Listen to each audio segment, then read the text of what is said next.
Welcome back to the class. आज हम discuss करने वाले हैं डेटा रेट। डेटा रेट क्या है? डेटा रेट किसको कहेंगे? जितना बिट ऑफ डेटा हम एक सेकेंड में किसी चैनल के थ्रू सेंड कर पा रहे हैं वही उसका डेटा रेट है। और डेटा रेट डिपेंड किस पे करेगा कि जो हमारे पास ट्रांसमिशन मीडियम है या जो भी हम बैंडविड्थ यूज कर रहे हैं वो जितनी ज्यादा बैंडविड्थ होगी डेटा रेट, यानी एक सेकंड में हम उतना डेटा ज्यादा सेंड कर पाते हैं, तो वो बैंडविड्थ पे डिपेंड करेगा कितनी अवेलेबल बैंडविड्थ है हमारे पास। दूसरा, लेवल्स ऑफ सिग्नल्स जो हम यूज कर रहे हैं। अब ये क्या है, यहाँ डायग्राम में देखो, लेवल्स ऑफ सिग्नल, यहाँ 1 लेवल और 2 लेवल। अगर एक सिंगल बिट हम एक बार में सेंड कर रहे हैं तो ये लेवल 2 लेवल्स यूज कर रहे हैं, यानी 0 1 कह सकते हो या 1 2 कह सकते हो इसको। तो ये सिंगल लेवल का है, तो इसमें हम एक बार में 1 बिट सेंड कर रहे हैं। अगर हम 1 सेकेंड में ये 1 2 3 4 5 6 7 8 8 बिट्स ही सेंड कर पा रहे हैं, 8 बिट्स सेंड इन 1 सेकेंड, तो बिट रेट क्या है? 8 बिट, क्योंकि हर एक बार में हम एक अकेले अकेले एक सिंगल सिंगल बिट ही सेंड कर पा रहे हैं। बट हम लेवल्स अगर बढ़ा दें, यानी अगर पॉजिटिव में भी देखो हमने 2 लेवल्स रख रखी हैं और यहाँ नेगेटिव में भी 2 लेवल्स हैं हमारे पास। यहाँ हम कह रहे हैं उसको, यहाँ हम 1 2 बोल रहे हैं और यहाँ 3 4 बोल रहे हैं, दो दो लेवल्स हैं हमारे पास, तो टोटल क्या हो गई? 4 लेवल्स हो गए। अब इसमें बिट रेट देखो, जो बिट सेंड हो रही है वो 2 2 bits at a time send हो रही है, क्योंकि दो दो लेवल्स है हमारे पास, ऊपर भी और नीचे भी। तो अब एक सेकंड में सेम चीज है, फिर भी लेवल्स के इंक्रीज होने की वजह से बिट रेट क्या हो गया, यानी डेटा रेट क्या हो गया इसका? 16 बिट सेंड हो रही है एक 1 सेकेंड में।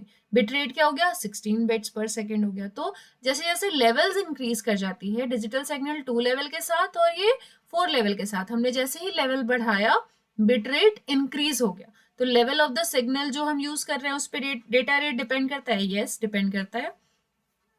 थर्ड है क्वालिटी ऑफ द चैनल, यानी कि नॉइस कितना है उसमें। अभी नॉइज हमने जस्ट इसके पहले देखा है और उसको हम एसएनआर से मेजर कर रहे थे कि रेशियो क्या है, कितना सिग्नल में नॉइज है, कितना ओरिजिनल सिग्नल है, उसका रेशियो निकाल रहे थे। उसी को आगे कंटिन्यू कर रहे हैं हम। उसको दो दो वेरिएशंस हैं इसमें, एक तो नॉइजलेस चैनल के लिए, एक नॉइजी चैनल के लिए। जब नॉइजलेस चैनल को देखते हैं हम उसको कहते हैं निक्विस्ट बिट रेट, और नॉइजी चैनल में शैनन कैपेसिटी। अब ये जो ये जो दोनों हम देखेंगे आगे अभी नेक्स्ट स्लाइड पे, ये हमें लिमिट्स बताती हैं। क्या?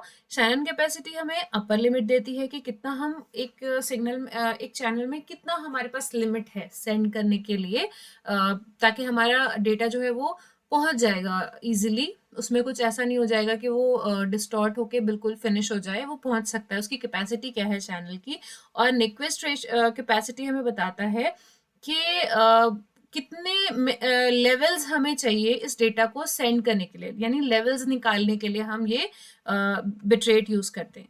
तो पहले हम देखते हैं लेवल्स का क्या फॉर्मूला होता है हमारे पास। बिट रेट जो है उसको हम फाइंड आउट करते हैं 2 into bandwidth into log base 2 के साथ लेवल्स। एल क्या है? ये लेवल्स है। और लेवल्स अभी हमने देखा यही सेम डायग्राम है, देखो यहाँ पे 2 लेवल्स हैं, यहाँ 4 लेवल्स हैं, तो नंबर ऑफ लेवल्स कितने चाहिए होंगे हमें वो हमें पता चलता है। एग्जाम्पल से देखो इसको, a noiseless channel with bandwidth 3000 hertz transmitting signal with 2 levels, यानी ये वाला लेवल है। मैक्सिमम बिट रेट क्या होगा? तो बिट रेट क्या होगा उसको कैसे निकालेंगे? हमारे पास फॉर्मूला है 2 इंटू बैंडविड्थ। बैंडविड्थ कितनी है हमारी? 3000 इंटू लॉग बेस 2 लेवल क्या है? 2, तो यहाँ पे हमने वैल्यू रखी 2। अब इसको जब सॉल्व करेंगे तो आएगा 6000 बिट्स पर सेकेंड। तो ये क्या है? इसकी बिट रेट है। शैनन कैपेसिटी क्या होती है? ये हमें बताता है, लिमिट बताता है। यही देखा था अभी हमने कि Shannon capacity gives the upper limit, यानी कितना हो सकता है, हम कितना हमारे पास कैपेसिटी है नॉइज के साथ सिग्नल को ट्रेवल कराने की। इसको निकालते कैसे हैं? बैंडविड्थ इनटू लॉग के साथ 1 प्लस एस एन आर वही होता है सिग्नल टू नॉइज रेशियो।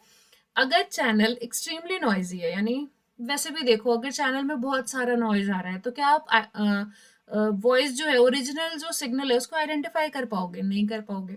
अब फॉर्मूले से देखो, अगर एसएनआर रेशियो 0 है, यानी कि ये वाला यही था ना एसएनआर। एसएनआर रेशियो होता क्या है? ओरिजिनल सिग्नल अपॉन नॉइज, यही था हमारा SNR, ये प्रीवियस वीडियो में है, पहले उसको देख लो अगर नहीं देखा है, फिर ये ज्यादा क्लियर होगा। अब जब SNR रेशियो जो है वो 0 है हमारा, तो अब देखो, अब जब हम इसको फॉर्मूले में रखेंगे तो ये हमारा बैंडविड्थ कुछ भी हो, ये वैल्यू निकल के 0 आ गई। 0 आ गई तो इसको किसी भी चीज से मल्टीप्लाई कर दो, 0 ही होने वाला है। तो जब इससे हम एक चीज तो पता लगी कि जब एक्सट्रीमली नॉइजी चैनल होगा, यानी नॉइज बहुत बढ़ जाएगा, ये वाला रेशियो जब 0 हो जाएगा, इतना ज्यादा नॉइज है, तो कैपेसिटी जो है वो हमेशा 0 होगी, यानी वो कुछ समझ में आने वाला नहीं है। तो वो कैपेसिटी क्या है उस चैनल की, 0 है। जब वो कुछ लेके ही नहीं आ रही, नॉइज लेके आ रही है सिर्फ, तो रिगार्डलेस ऑफ बैंडविड्थ, जितनी भी ज्यादा हमारे पास बैंडविड्थ हो, हमें कुछ समझ में ही नहीं आ रहा। तो इसका मतलब कि वो हमें जो कैपेसिटी दे रही है, जो सिग्नल हमारे पास पहुंचा रहा है, उसका ओरिजिनलिटी बिल्कुल ही खत्म हो गया, सिर्फ नॉइज आ रहा है, और कैपेसिटी क्या है, 0 है। तो यही कैपेसिटी है कितना। अब आप समझ रहे होगे कि कैपेसिटी से क्या मतलब है, कि जो मीडियम है उसमें उसकी कितनी वैल्यू, कितनी ताकत है उसके पास, कि वो नॉइज की रहते हुए भी किस हद तक नॉइज को टॉलरेट करके आपके पास ओरिजिनल सिग्नल पहुंचा पाएगा, वही उसकी कैपेसिटी है, और उसको उसी को हम मेजर करते हैं शैनन कैपेसिटी से। तो दैट्स ऑल फॉर टुडे। ये बहुत इंपॉर्टेंट पार्ट है जो आपने पढ़ा था अभी, ट्रांसमिशन इम्पेयरमेंट, उसी का कंटिन्यूएशन है ये, और आप उसके साथ ही इसको देखना। पहले आप ट्रांसमिशन इम्पेयरमेंट देख लेना, और फिर SNR के बाद आप ये वीडियो देखोगे तो आपको क्लियर पूरी पिक्चर समझ में आ जाएगी कि हम क्या डिस्कस कर रहे थे। Okay, thank you.